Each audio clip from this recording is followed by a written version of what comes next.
السلام علیکم۔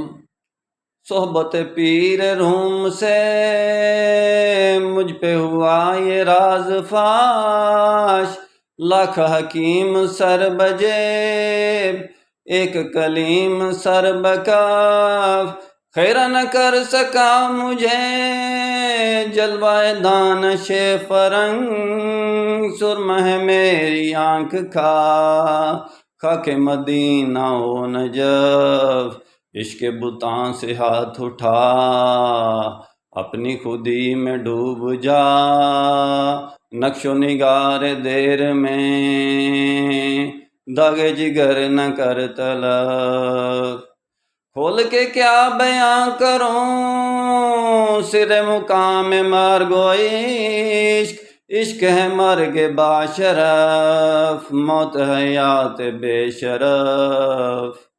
یہ پیر روم اس لیے کہتا تھا علامہ اقبال اس کو کہ اس سے بھی اس نے بہت سا فلسفہ لیا، فلسفی لی مولانا روم سے، لیکن اصل میں وہ خوشحال خان کھٹک سے اس نے شاہین کا یہ جو ایک تصور ایک اسکیچ لیا تھا، یہ خوشحال خان کھٹک سے لیا تھا۔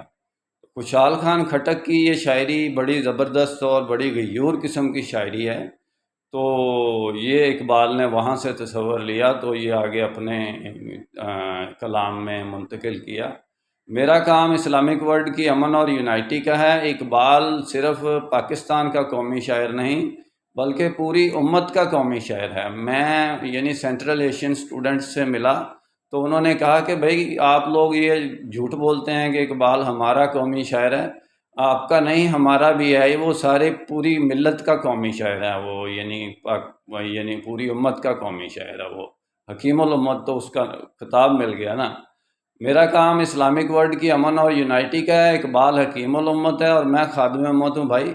انشاءاللہ ڈیٹیل میں بات پھر ہوگی۔ نسبت وحدت خدمت خیر کے ساتھ، اللہ حافظ۔